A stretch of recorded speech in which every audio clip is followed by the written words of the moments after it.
Olá, meu nome é Amilcar, eu sou o professor responsável pela disciplina de Química Geral e hoje nós vamos falar sobre estrutura atômica e classificação periódica. Mas antes é importante fazer um breve relato do porquê é importante estudar química. A química ela é uma disciplina essencial para a nossa compreensão de outras ciências e também ela é e faz parte de nossa vida diária, ou seja, a gente encontra a química no nosso dia a dia. E ela é uma ciência em três níveis.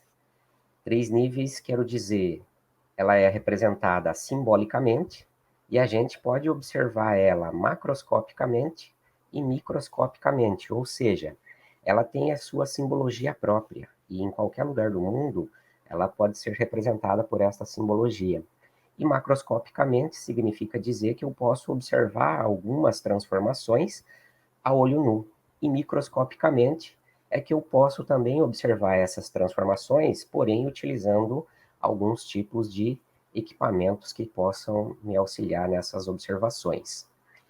E como que tudo isso começou? Então, lá na pré-história, a própria descoberta do fogo, aí com o advento do fogo, foi possível desenvolver a metalurgia, no caso, teve na Idade Antiga o domínio da prata, ou a fabricação de vidros e outros metais, né?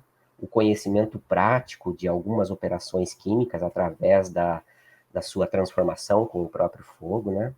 Já na Idade Média surge a alquimia, onde existia a ideia de se descobrir o elixir da vida eterna, ou a própria pedra filosofal, que era a ideia de transmutar as substâncias, como, por exemplo, o chumbo ser transformado em ouro e assim por diante.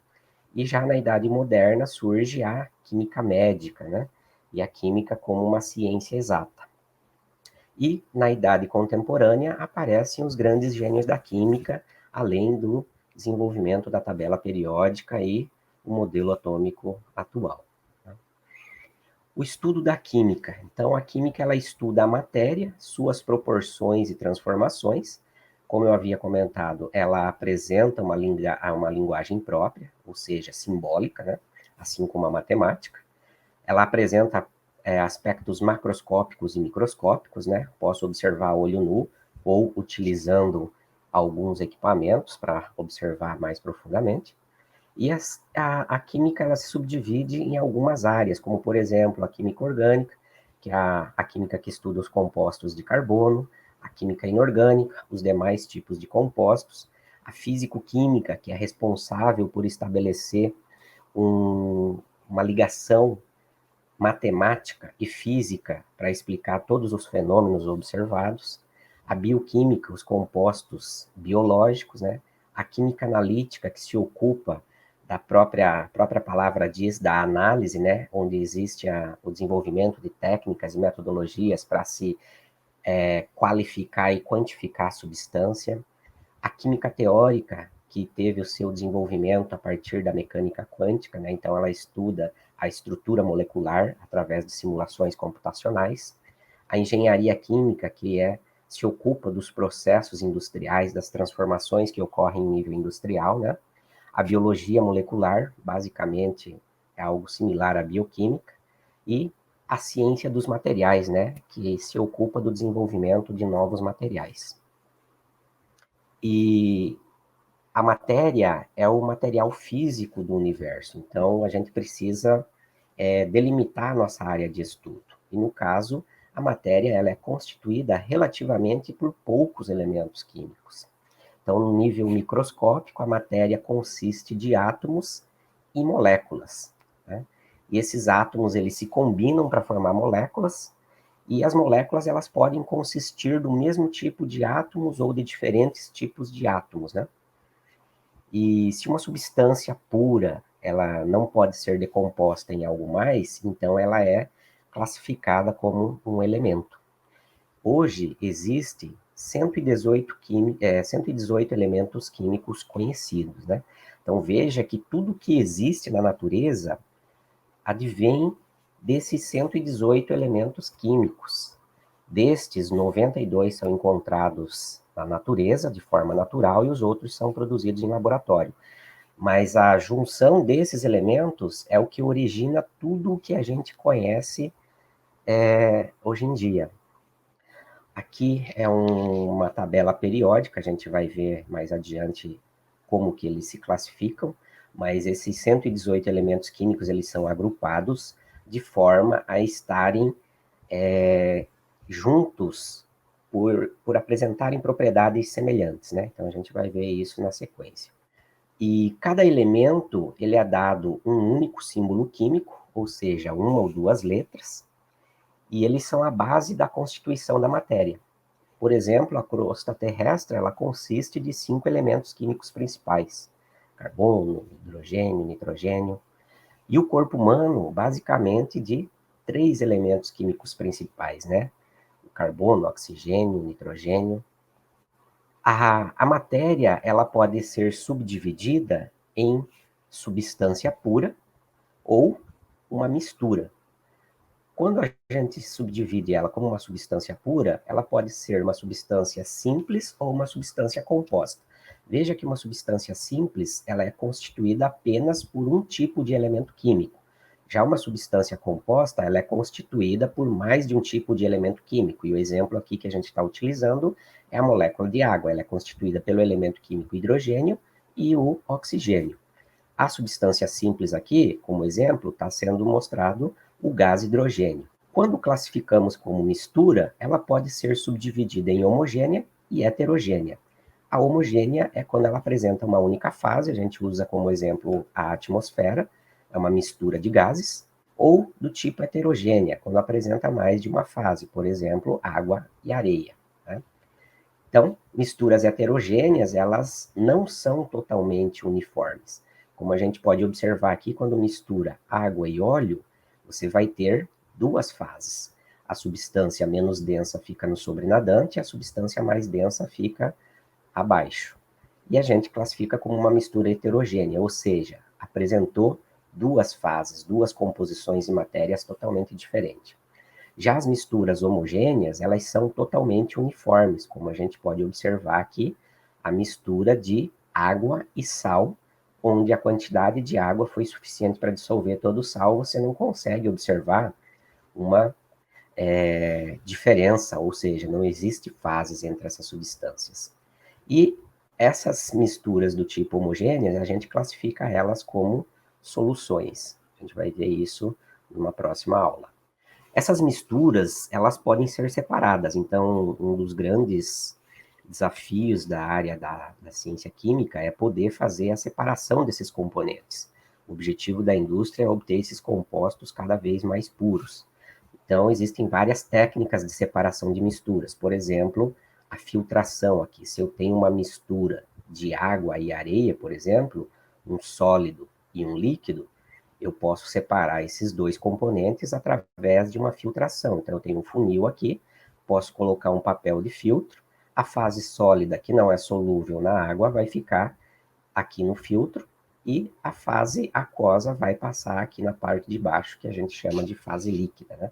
Então, a gente separa o sólido do líquido. Então, a separação de misturas, como exemplo, a gente vai ter aqui a destilação simples, que ela é utilizada para fazer a separação de um componente que tem menor ponto de ebulição comparado a outro. Então, nesse exemplo, a gente tem a mistura entre água e cloreto de sódio. Nesse caso específico, a água tem um ponto de ebulição menor, então aquece, ela entra nesse sistema, o vapor passa por essa superfície menos aquecida, então ela condensa novamente e ela é capturada aqui nesse outro frasco, ou seja, o cloreto de sódio ficaria retido aqui, porque o ponto de ebulição dele é muito maior do que da água, e a água passaria para cá pura, ou seja, sem a presença do cloreto de sódio. Existe também a destilação fracionada, que é utilizada para fazer a separação de misturas de líquidos que possuem ponto de ebulição próximos, como, por exemplo, água e álcool, né, o etanol. Então, eles possuem ponto de ebulição muito próximos, então você pode utilizar a destilação do tipo fracionado. Além disso, existem os processos cromatográficos. Esses processos têm a finalidade de fazer a separação por afinidade entre uma fase estacionária e uma fase do tipo móvel, por exemplo, né? Bom, mas observando em nível microscópico, como que essa matéria ela é classificada? De que maneira que essa matéria é formada? E para isso, então, foi desenvolvido a ideia de que a matéria é constituída por átomos, né? Então, com isso, a gente vai ver agora o desenvolvimento dos modelos atômicos. Então, os modelos atômicos, eles são teorias baseadas na experimentação, feita por cientistas, para explicar como é o átomo. E os modelos, eles não existem na natureza, então a gente não consegue visualizar esse modelo e achar que o átomo é exatamente daquele modelo. O modelo simplesmente serve para a gente ter uma ideia de como aquela substância, aquele átomo é ou se comporta, né? Então, são apenas explicações para mostrar o porquê de um fenômeno. Então, muitos cientistas, eles desenvolveram suas teorias e, com o passar dos tempos, os modelos foram evoluindo até chegar ao modelo atômico atual. E os dois que deram a origem à palavra átomo, os dois filósofos, Leucipo e Demócrito, eles pensaram na época, nessa época não existia experimentação, apenas eles tinham a ideia de que se pegasse uma matéria e fossem dividindo ela, e dividindo, e dividindo, chegariam a uma substância que eles não conseguiriam mais dividir. A essa substância mínima, eles deram o nome de átomo, que significa não divisível, né?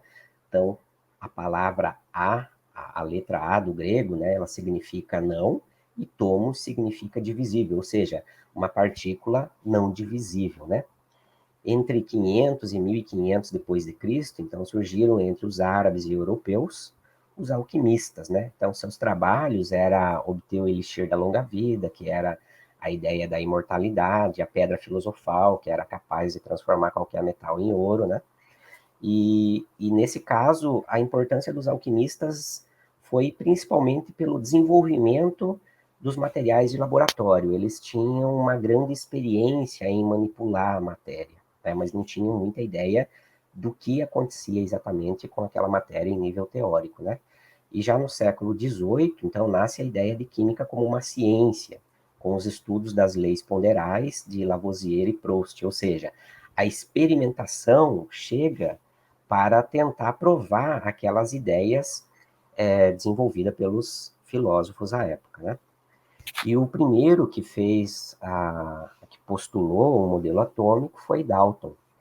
E ele considerou que os átomos eles eram constituídos por bolinhas maciças e indivisíveis, né? E todas as substâncias, elas são constituídas de átomos que não podem ser criados e nem destruídos. E cada substância ela é constituída de um único tipo de átomo, né? E as substâncias simples ou elementos são formadas por átomos simples, que são indivisíveis. E as substâncias compostas, elas são formadas por átomos compostos, capazes de se decompor em átomos simples. E todos os átomos de uma mesma substância, eles são idênticos. Veja que já tem uma observação bastante importante, que os átomos de uma mesma substância, eles são idênticos em qualquer lugar do mundo, né? Na forma, no tamanho, na massa e demais propriedades. E os átomos compostos, eles são formados por um pequeno número de átomos simples. Então, aqui, mostrando mais ou menos o que Dalton estipulava, os átomos constituídos apenas por mesmo tipo de elemento químico. Aqui representando hidrogênio, aqui o oxigênio, veja que está com tamanho maior, significa que são diferentes, né? Então, átomos de elementos químicos diferentes são diferentes. E com o desenvolvimento da ciência, foi descoberto os raios catódicos. Então, um outro pesquisador chamado Thomson, ele utilizou um sistema em que produziu um raio a partir de uma descarga elétrica. Então, esse raio saía da posição negativa, do polo negativo, e ele chamou esse raio, então, de raio catódico. E aqui a gente está observando que esse raio, quando na presença de uma diferença de potencial, positivo ou negativo, ele sofria desvios, tá vendo? Então ele sofre desvios em função da sua carga. Veja que ele já tem uma ideia aqui de que esses raios eles estão sofrendo desvio para o lado positivo. Então dava uma ideia de que esses raios poderiam ter uma carga negativa. Também eles sofriam um desvio num campo magnético, ou seja, uma carga elétrica sofre desvios num campo magnético.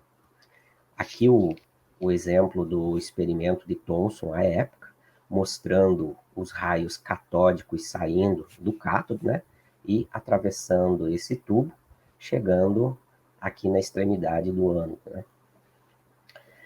Veja aqui que está mostrando que, aplicando uma diferença de potencial, eles vão sofrer desvios, ou seja, constatou-se que esses compostos ou esses raios, eles eram, na verdade, os elétrons, né? Então, eles apresentavam carga negativa e, por isso, sofriam desvios pela placa positiva, ou seja, eles eram atraídos pela placa positiva. Então, com essa descoberta, já começou a se questionar que o átomo não poderia ser uma menor partícula, ele era divisível, né? Além disso, com a descoberta da radioatividade, mostrou-se mais ainda que os átomos poderiam ser subdivididos. Então, aqui tem um exemplo de uma substância radioativa envolta por um bloco de chumbo. Aqui existe uma placa com uma diferença de potencial, e aqui você tem, por exemplo, uma placa fotográfica que vai registrar esses raios, porque eles não eram visíveis. E observava-se que parte desses raios eram desviados com maior intensidade para a parte positiva, uma outra parte era desviada com uma menor intensidade para a placa negativa, e outro tipo de raio não sofria desvio nenhum. A esse raio aqui, que era negativo, na verdade, eram as partículas alfas carregadas positivamente, e aqui o que sofria grande desvio era os elétrons. Como eles eram partículas muito pequenas, quase sem massa, o desvio era muito maior. E os raios do tipo gama não sofriam desvios nenhum. Ou seja, com isso, Thomson propôs o seu modelo atômico, né? Então, pela separação da radiação, concluiu-se que o átomo consiste de entidades neutras e carregadas negativa e positivamente, né?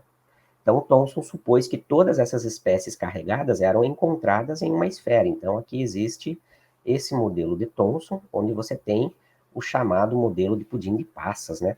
Que ele tem uma massa densa com os elétrons incrustados e a parte positiva tudo junto, fazendo a neutralidade do sistema. Ou seja, era uma grande esfera maciça. E aí constatou-se que o átomo, na verdade, não era indivisível, né? Ele possuía partículas menores. E com a ideia desenvolvida pelos pesquisadores que descobriram a radioatividade, um outro pesquisador chamado Rutherford fez um experimento para observar o comportamento dessas substâncias atômicas frente a esses raios. Então, ele colocou uma substância radioativa que emitia partículas do tipo alfa, ou seja, partículas com carga positiva. Aqui, ele colocou um invólucro do tipo fluorescente, porque as partículas não têm cor, então você não consegue observar, e ele fez um experimento bombardeando uma fina lâmina de ouro, ou seja, uma plaquinha de ouro muito fina. E o que ele observou? Ele observou que a maioria desses raios atravessou essa placa de ouro. Uma parte desses raios sofreu desvios grandes, desvios menores, e outra parte desses raios foram totalmente repelidos em ângulos diversos. O que se esperava? Se o átomo fosse constituído de uma bola maciça carregado positiva e negativamente, Rutherford esperaria que não tivesse nenhum raio atravessando para cá. Por quê? Porque a matéria seria um grande contínuo, né? Ou seja, não teria um espaço vazio. Mas Rutherford observou que a matéria é um grande espaço vazio. Então, com base nisso, ele propôs o seu modelo, né? Então, ele modificou o modelo de Thomson E supondo que o átomo é esférico e a carga positiva é localizada no centro desse átomo, com uma carga negativa difusa em torno dele.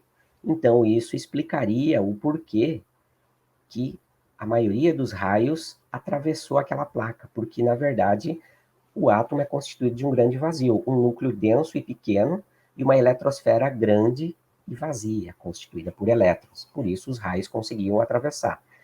Quando sofriam repulsão, como essa carga é positiva, o núcleo é positivo, cargas iguais sofriam um desvio, quando dava de frente, uma repulsão. E assim Rutherford propôs o seu modelo. Entretanto, tinha um pequeno problema, né? Então, Rutherford, ele supôs que os elétrons, eles orbitavam o núcleo da mesma forma que os planetas orbitam em torno do Sol, né?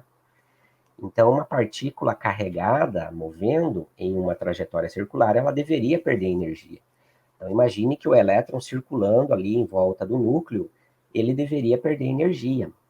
E, naturalmente, esse elétron perdendo energia, ele iria cair dentro do núcleo, ou seja, o átomo de Rutherford iria se colapsar e iria não existir a matéria.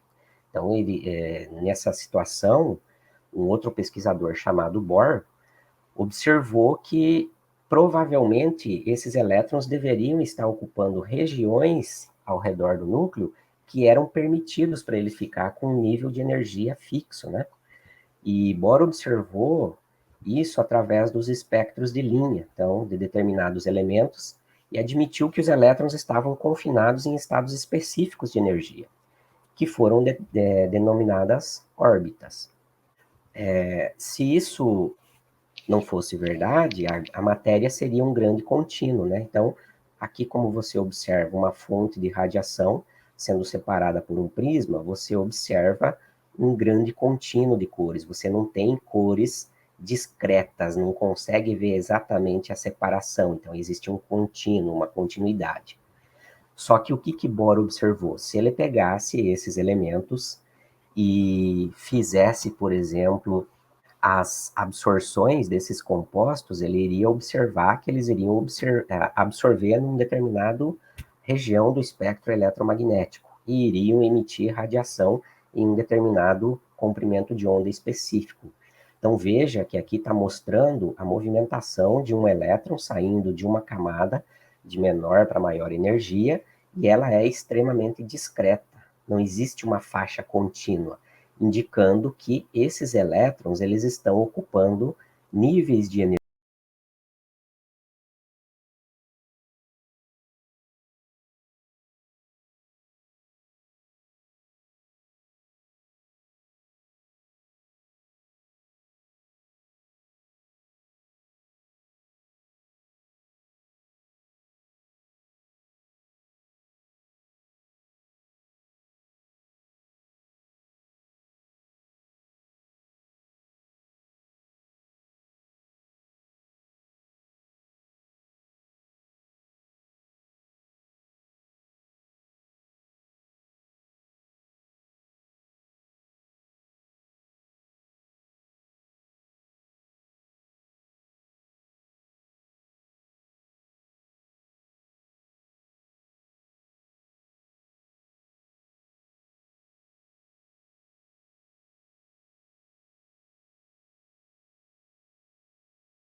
Esses elementos químicos, eles precisavam ser agrupados com a sua similaridade de reação, né? Ou seja, eles precisavam ter uma ordem, as pessoas precisavam classificar, assim como na nossa casa a gente tem os armários e agrupa a louça, por exemplo, com a similaridade, pratos junto com pratos, talheres com talheres e assim por diante, a tabela periódica nada mais é do que isso. Então, ela agrupa os elementos químicos de acordo com a sua similaridade. Que tipo de similaridade? Similaridade na reação química, comportamento, como que essas substâncias se comportam frente a um determinado reagente. Por exemplo, se eu misturar o reagente A com água, o que vai acontecer? Se eu misturar o reagente B com água, o que vai acontecer? Se eles se comportarem de maneira semelhante, eu coloco eles numa mesma coluna. Se eu pego um reagente C, misturo com água e observo que o comportamento foi totalmente diferente, vou agrupar ele numa outra coluna. E foi assim que inicialmente foi feito, né? Então, sentiu-se a necessidade de organizar esses elementos de acordo com uma similaridade de reação. E por isso, vários pesquisadores e cientistas, eles procuraram agrupar esses átomos de acordo com esse tipo de semelhança, né? Porém, foi o químico russo Mendeleev o primeiro a conseguir enunciar cientificamente a lei que diz que as propriedades físicas e químicas dos elementos, elas são uma função periódica da massa atômica. E ele publicou esse seu trabalho no livro Princípios de Química, de 1869. Entretanto, foi observado que existiam algumas falhas nessa periodicidade de Mendeleev, uma vez que não conseguia explicar alguns tipos de anomalias que se observava nos elementos químicos de acordo com a sua posição. E um outro pesquisador chamado Moseley, ele desenvolveu o que a gente chama de tabela periódica moderna, que na verdade eles são ordenados segundo o número atômico e não em função da massa atômica. Então, a tabela atômica atual, ela é ordenada de acordo com a ordem crescente do número atômico. Então, estes elementos químicos, eles estão dispostos em ordem crescente de número atômico, representado por esse Z, né? Originam os períodos na linha horizontal, que a gente chama de linhas, e a gente vai ter 7 linhas na tabela periódica, que corresponde exatamente às 7 camadas na distribuição eletrônica, né? E, além disso, originam as famílias ou grupos na vertical, que são as colunas. Esses elementos pertencentes a uma mesma coluna, como por exemplo aqui, ó, essa primeira coluna ou a segunda coluna, eles apresentam comportamento químico semelhante. Então, por exemplo, os elementos que pertencem à coluna 1A ou família 1A, eles apresentam reatividade química semelhante. Os que estão na coluna 2A têm reatividade química semelhante. Os que estão na 7A apresentam reatividade química semelhante, ou seja, e isso foi observado que essa ordem obedeceu ao crescimento do número atômico, né? Então, ordem crescente de número atômico, você distribui esses elementos químicos. Aqui você vai ter o hidrogênio sendo colocado na família 1A, só que está errado essa observação, porque o hidrogênio não faz parte da família 1A. Ele não reage da mesma maneira que os elementos da família 1A.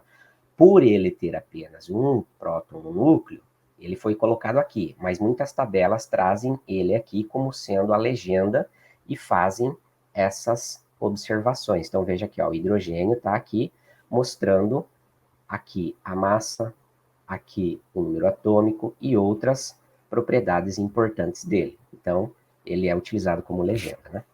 E aqui você vai ter as linhas horizontais, os períodos. Então, tem os 7 períodos, 7 camadas.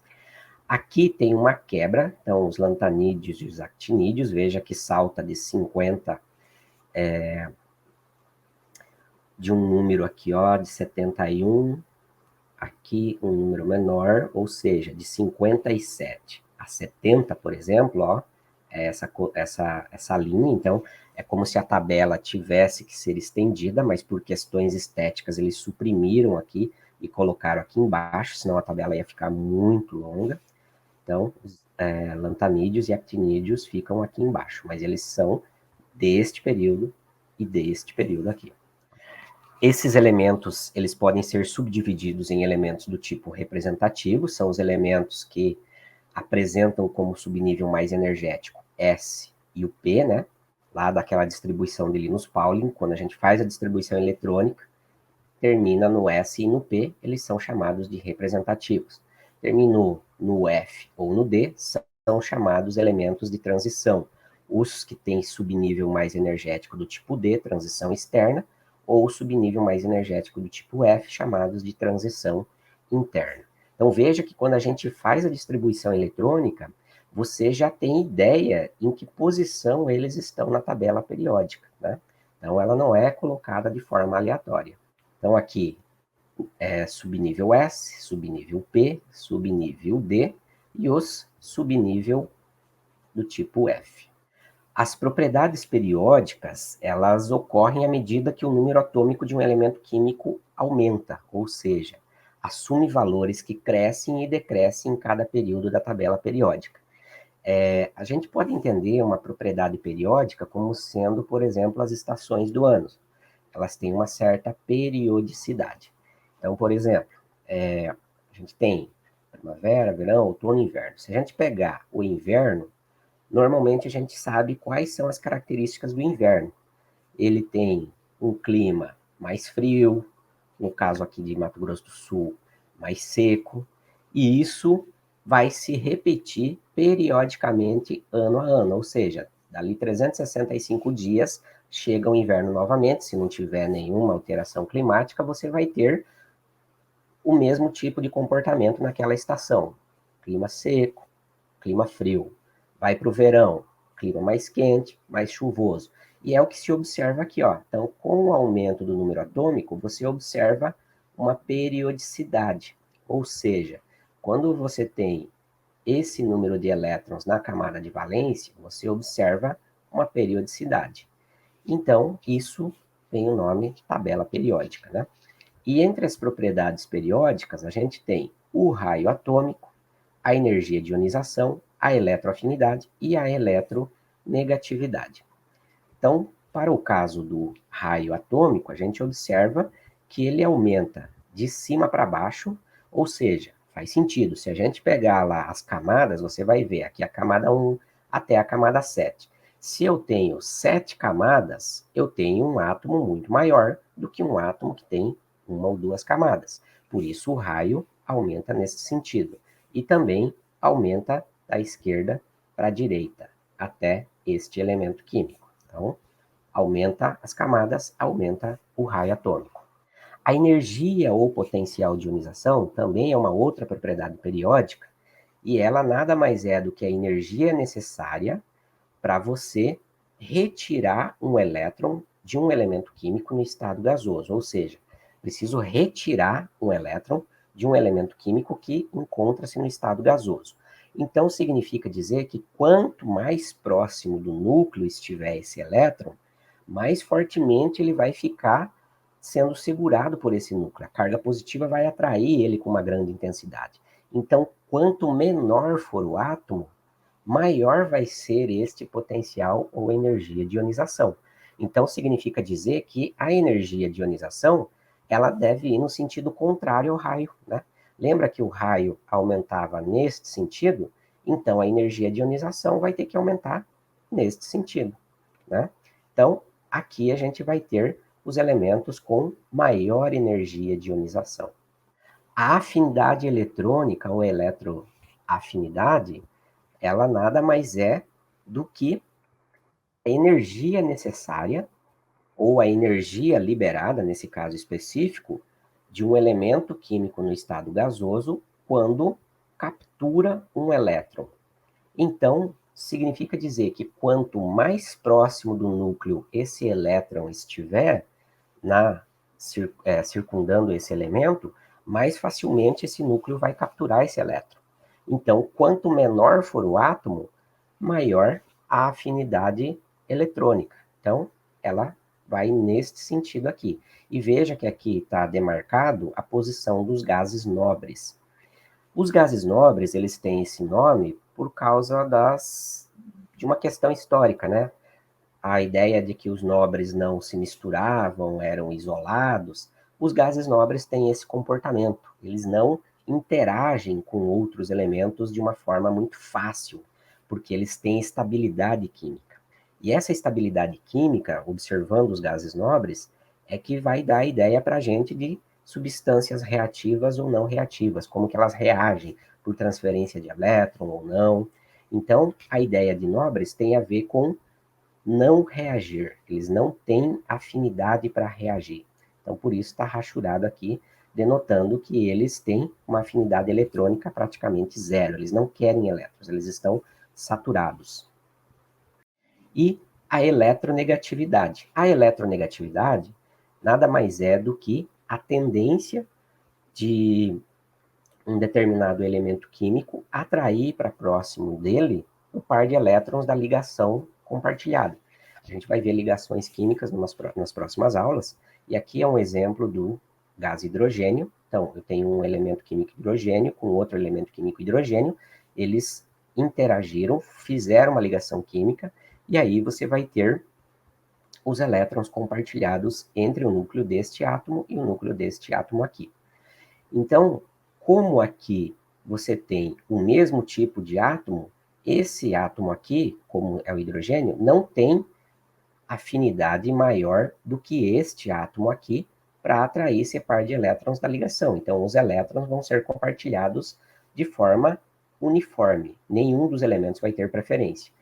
Então, naturalmente que quanto menor for o elemento químico, maior vai ser a eletroafinidade, porque o elemento químico vai ficar, o elétron vai ficar mais próximo do núcleo, então ele vai atrair com maior intensidade. Então a eletronegatividade, ela vai variar neste sentido da tabela periódica. Quanto menor o elemento químico, maior a eletronegatividade. E aí vem esta ordem crescente. Flúor é o elemento químico mais eletronegativo da tabela periódica, oxigênio, nitrogênio e assim por diante. Veja o hidrogênio, está aqui no final. Quando a gente for ver interações intermoleculares, vocês devem lembrar desta sequência, porque as pontes de hidrogênio, que a gente vai ver mais adiante, elas são fundamentais e elas acontecem entre estes elementos químicos, flúor, oxigênio e nitrogênio, porque eles são os mais eletronegativos, né? Então, ordem crescente de eletronegatividade. E a tabela periódica, então, ela é utilizada para organizar esses 118 elementos de um modo significativo, ou seja, eles vão estar agrupados de forma a serem representativos, ou seja, os elementos pertencentes à família 1A, por exemplo, vão ser os elementos que reagem da mesma maneira. Os que estão na família 7A vão ser os elementos que reagem da mesma maneira que os elementos da família 7A.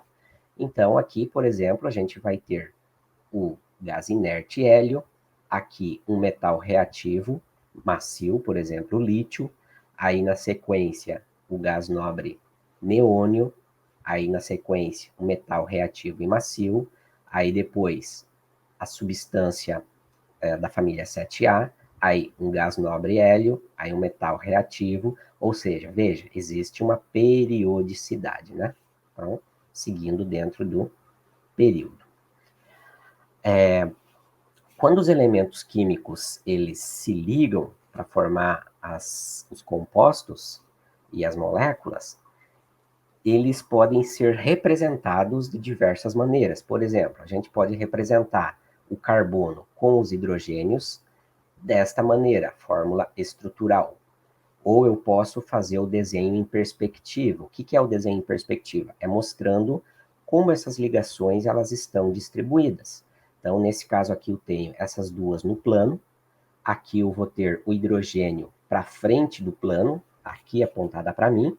E aqui esse hidrogênio com linha tracejada para trás do plano que a gente está observando, como se estivesse lá para trás da tela. Ou desenhado dessa maneira aqui, ó. Tá vendo? Aqui atrás do plano, para frente do plano, no mesmo plano. Ou no modelo de preenchimento de espaço, né? Esse de esferas aqui. Então, são formas de você representar. Só que algumas delas são mais adequadas do que outras. Por exemplo, essa daqui é uma forma bastante simples, mas ela não é muito interessante, porque ela não traz para a gente as informações de ângulo, que são importantes para as próximas aulas. Por exemplo, ó, aqui você está representando um ângulo de 90 graus. Aqui você está representando um ângulo de 109 graus, que é um tetraedro regular. Isso é muito importante porque quando os elementos se ligam para formar as ligações químicas e formar os compostos, os átomos, eles têm uma tendência natural de se repelir. Então, eles vão se redistribuir espacialmente de uma maneira que tenha a menor repulsão possível entre os átomos. Então, quanto mais distante eles ficarem, maior for o ângulo entre essas ligações, mais estável vai ser aquele composto. Se eu desenhar dessa maneira, eu estou dizendo que aqui eu tenho 90 graus, e eu tenho uma repulsão entre esse hidrogênio e esse hidrogênio. Se eu desenho dessa maneira, eu tenho uma repulsão menor, porque eu tenho ângulos internos de 109. Então, essa não é muito adequada, apesar dos livros trazerem dessa maneira também. Muitos dizem que é mais fácil desenhar dessa maneira, dá menos trabalho, ocupa menos espaço, e que um livro desenhado dessa maneira ou dessa maneira seria inviável. Porém, a gente acaba passando a impressão de que isso daqui está correto, e na verdade não é a forma adequada, né? Íons e compostos iônicos. Então, quando um átomo ou uma molécula perde elétrons, eles vão ficar com carga positiva ou negativa. No caso, o átomo aqui, ele vai perder elétrons, então ele vai ficar com uma carga positiva. Então, o sódio, por exemplo, aqui, perde um elétron, ele se transforma no íon sódio Na+, ou seja, um cátion. E as substâncias que ganham elétrons se transformam em ânions, né? Então, em geral, átomos metálicos, eles tendem a perder elétrons para se transformarem em cátions, enquanto íons não metálicos tendem a ganhar elétrons para formarem ânions. Isso é bastante evidente quando a gente observa a tabela periódica, que os elementos que estão na família 1A vão perder um elétron, que estão na 2A vão perder 2 elétrons, aqui vai perder 3 elétrons, esses que estão na sexta e na sétima, eles vão ganhar elétrons. Aí a gente vai usar essas informações em ligações químicas. Ah, por que que o sódio ele perde um elétron e não vai ganhar elétrons? Porque é mais fácil ele perder um para ganhar estabilidade e ficar com 8 na última camada, do que ele ganhar 7 elétrons. Aqui, por que, por exemplo, o flúor vai ganhar o elétron? Porque ele já tem 7 elétrons na última camada. Se ele ganha um, ele completa os 8 elétrons, tem os seus subníveis de energia preenchidos com os elétrons, e naturalmente, então, é mais fácil ele ganhar um elétron do que perder os 7. Então, essas informações vão ser importantes para as próximas aulas. Até mais.